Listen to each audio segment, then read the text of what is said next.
and thank you for joining the installment of the Racine Mirror on the Air. I am Lisa Parham, your host and publisher of the monthly newspaper, the Racine Mirror. As you know, the Racine Mirror is dedicated to uplifting the positive in our communities, our workplace, and our societies and our homes. That has never been more true than today. Today we have Sammy Rangel. He has beaten the odds. If you were a betting person and knew even a little bit about his history, you would wager that he would either be in prison or dead in the streets. Instead, he is here on this program as an honored guest. Sammy Rangel was a victim of unimaginably violent abuse as a child. It was so bad that he attempted suicide at age 10 and had run away from home at 11, homeless and alone. Living on the streets was better than what he had left behind. He soon joined a gang and began a life of crime. In 1987, he was arrested and sent to prison. He was 17. He was released at age 21, but was again incarcerated within a year. By his own admission, he was now a complete criminal. But something happened to him when he was an inmate in prison in Racine. He was enrolled in an intensive therapy program for the most hardened criminals called the Choice Program. It was there that Mr. Rangel confronted his demons. He addressed his hate and anger. He walked out of prison a new man, a man dedicated to transformation. It was easy. It took supreme dedication, a lot of support, and a measure of luck. What he has accomplished then is an inspiration to anyone. For the past 10 years, Sammy Rangel has been the program coordinator of the Safe Streets Outreach Program, working with youth with an extreme risk. In 2004, he graduated from Gateway Technical College with presidential honors. He earned a bachelor's degree from Carthage College in 2008 and graduated summa cum laude. He was awarded a graduate degree from Loyola University in Chicago in 2009. Again, summa cum laude, he is a much sought after speaker and advisor on gang violence locally and on a national basis. In June, he was invited to attend an international summit against violence extremists in Dublin, Ireland. Yes. And recently he has published his autobiography, For Bearers, The Myths of Forgiveness. Sammy Rangel, welcome to the Racine Mirror on the Air. It's my honor, Lisa. Thank you for having me. And I do apologize. It's some of these words in here, I thought I had it straight, but they were tongue twisters. Sure. And so forgive me for that. And to get things started, where do we begin? Your story is so amazing, and we just want to know, how were you able to accomplish so much in such a short time frame? That's the question that I think I get asked the most out of everything. In addition to all that education, was working jobs, 2 full-time jobs. I'm a mental health therapist. I'm an AODA counselor. I teach for Gateway and METC. I raise a family of 4 girls. Wow. My wife. To be honest with you, I think I'm just driven by this awakening that I had. You alluded to in the prison program when I realized how much hate and violence I had spread. Now, you kind of don't realize the extent of it when you're in it, and then when somebody can come along and present you to yourself and show you what you're really made of, it evoked something in me, and it invoked something in me, and to be honest, I don't really want to sit down anymore. I don't want to rest. I've spent 15 and a half of my years locked up. Okay. So now I have all this energy and drive, and I don't see it ending anytime soon. Okay. And your wife, I know you were saying that you were taking care of your 4 children, but your wife, she's very adamant and very inspirational, and she's very much a part, of what it is that you're accomplishing today. Is that correct? That's an understatement. Okay. My wife, fortunately and unfortunately, met me right after my transition, probably about a year into it. And so I think I had all of this knowledge but no experience. I had no wisdom. I had information. Okay. And to be honest, she's the one who's kind of put some humanity back into that knowledge for me, and has showed me that there's more than information, that there's experience, there's intuition, there's spirit, there's things like love. Sure. You know, I didn't know how to celebrate holidays. I haven't really celebrated holidays my whole life until I was 29. Okay. I hadn't had a birthday since I was a child. Wow. I hadn't had a Christmas or Thanksgiving, and so I would work through the holidays and be fine with that. And, Okay. you know, and that was kind of the eye opener when you finally get with somebody and they're partnering with you, and she didn't understand how much I had missed out on any more than I did. And so we've kind of learned and grown together to realize what my shortcomings are, what my inexperiences are, and she's very patient with me in the sense that she lets me catch up when I fall behind. Beautiful. And for those that are just listening, we keep saying she, and her name is Denise Rangel. Denise Rangel, formerly Cartagena. Okay. So yeah, she's Denise Rangel. And she's a beautiful woman, and it goes to show you that, you know, we as women, we don't have to just be beautiful, but we can also be helpful and very inspirational, because I know in the Bible it talks about that behind every good man is a good woman. Yes. And it's good to have somebody to be able to push you in your endeavors and to be able to give back to as well. And as a man, I don't have a problem following my wife anywhere either, so we switch roles. Very good, very from good. time to time.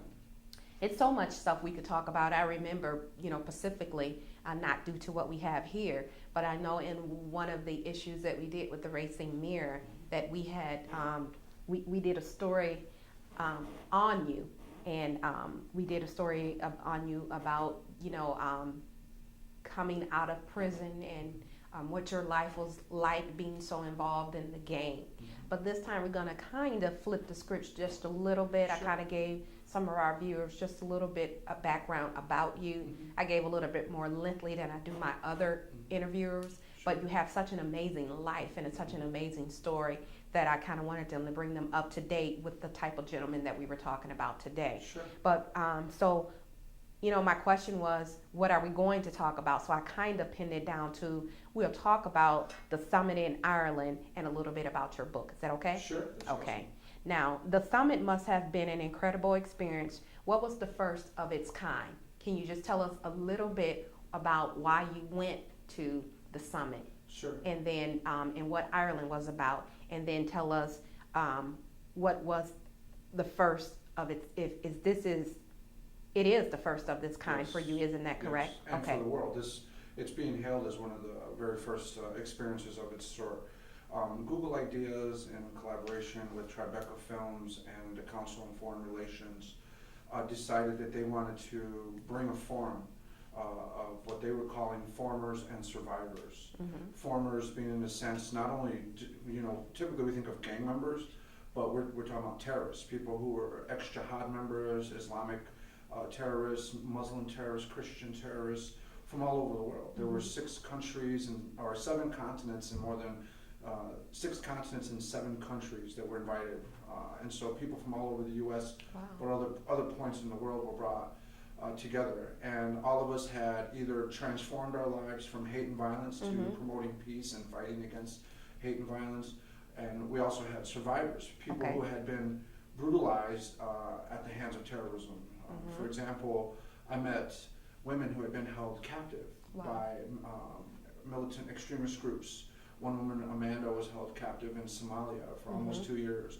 I met, on maybe perhaps even a more famous case, Camilla Carr, who was a prisoner with her husband, or at that time her fiance, in Chechnya for almost 2 years. These were, and the remarkable thing about those women is they had forgiven their captors, the people that caused them harm, even before they were released. They were already working on forgiveness and trying to understand how these tragedies could happen. And it took me 29 years, almost 30 years, to forgive my problems. And so I was in awe of them. What Google Ideas did was they put us on panels and we brainstormed causes, what we thought were factors. You know, right before we get to that, how were you chosen? I think it had a lot to do with the work that I've put in. People who have known me may have put my name in a hat. I see. Okay. And then they went through a lengthy process that Okay. lasted about 6 months I'm to sure. interviewing people. I'm sure. And out of everyone in the world, when you Mhm. think about it, I was one of the 80 people in the world that was invited to come based on my experiences. Wow, wow.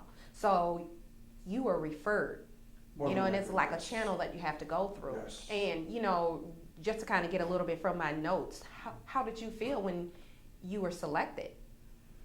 It was surreal. Mhm.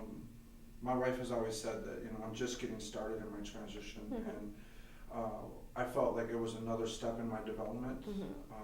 I had a very narrow focus when I first started my change, Mhm. but in the last 11, 12 years, that focus has really started to broaden and taken a deeper view of the issues that we're combating, even in places like Racine, Mhm. with hate and violence.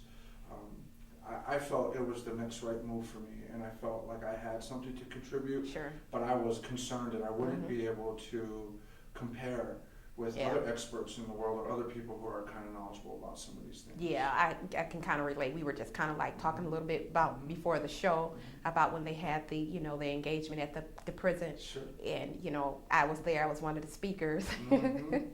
And, you know, I'm like, who, all these people, you know, deserve to be on this panel, but definitely Sure. not me. Sure. But then, you know, we do know that the things that we do go through in our lives is for a purpose. Yes. And it is not for us to keep to ourselves. It's to share. And it's to be able to bring hope and insight of someone, you know, else that may be in the same situation. Mhm. So go ahead and tell us a little bit more about what was, you know, what did you learn from being there, and did you come away with a sense of hope, hope or despair? Sure. That we were a global think tank. What was unique about this experience is that on a panel, they had these discussion panels.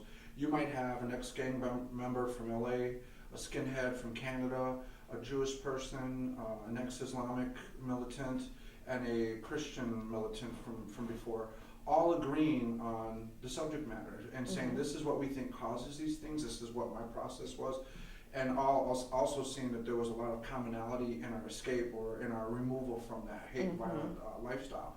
And so the overwhelming theme was that we all identified strongly with each other despite the particular region that we were from, or even culture Sure. or religious background that we were from. We were all the same, both in the terrorist views and in the extremist views, and in our changed views now. Mhm. After that, they put us in these large think tank, and we came up with projects and program ideas. And so when I left Google, it was with the sense like, oh my gosh, I have so much work to do. Yeah. And just in the 2 weeks that I've been back, we've already crystallized 2 nonprofit organizations, one in Nevada, one here in Wisconsin, Mhm. that's going to be housed out of Chicago. We're moving forward, and one of the neat things, one of the best things, is that these relationships that we established Mhm. as the formers and survivors together Mhm. is ongoing. We have our own internet site, and Okay. we're constantly in touch with each other, we're collaborating, and a lot of opportunities and real concrete ideas are starting to form. Okay, now Sammy, when you say we, now are you talking about yourself and Google, or yourself and someone else from the city of Racine, from our surrounding area? Well, right now, I feel kind of lonely because I'm the only one in Racine who's had this experience. Okay. And I'm by myself in Racine, Okay, but I'm a part of that larger community. I see. The two relationships came up. The one that we all established with Google, and Mhm. Google is doing very well at keeping us informed and connected.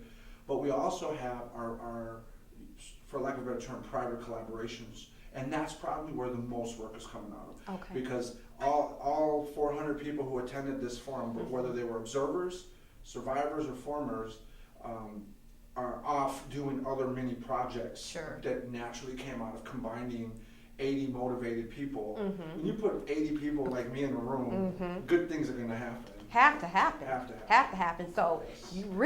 you can handle it, right? I can. I believe that you I can. need more room, actually. I need more resources. I need more room. I need more time. You know, Yes. I mean, the sky is the limit, right? So you need to be able to And broaden beyond. your Yeah. horizon. Yes. You know, but I want to say to you, I think you're doing a fantastic job and a very heroic job. It says a lot about you as an individual, and it also says a lot about it gives a face to different people here in the community that may have similar, situations such as yourself. Because sometimes I think if we can put a face to any event, whether it's good or whether it's bad, especially if it once was bad, and people see that face and they can go back down memory lane. It's like, I know him, or they can say, most people out in the street gonna say, I know dude. I remember when dude, was doing that, and it gives them hope. And that was one of the questions that I had asked. Did you leave there with hope or, despair? And I'm glad that you left there with hope and hope to be able to do more and to do better. And I'm sure your mind has 1,001 things that's going on, like, what can I do this? What can I do that? But it's all a part of who you are, and I believe who God have made you to be. And sometimes when we get to a certain part in our life and we don't even understand why we're going down this road until much later. So I think it's a good time fit, and all things come together and they work together, for the cause or the purpose. Our next question is, many would think that gang violence is something limited to our country, but apparently it is a worldwide phenomenon. And you agree, right? I do. Violence is violence no matter where in the region it is. Gang members use extreme thinking, terrorism uses extreme thinking, and that was the one overwhelming thing that came out of the conference for a lot of people, not just me, because I was trying to compare my thoughts to others to see where I fit in, and I fit right in with the consensus, which was that extremism is very similar and has many connecting dots, despite how sophisticated somebody might be. It's just another way of glamorizing what you do when you try to put yourself as an elite terrorist, as opposed to some lowly gangbanger from the north side of Chicago. It's in the end, when I'm face to face with that person, there's not much difference between us then or now.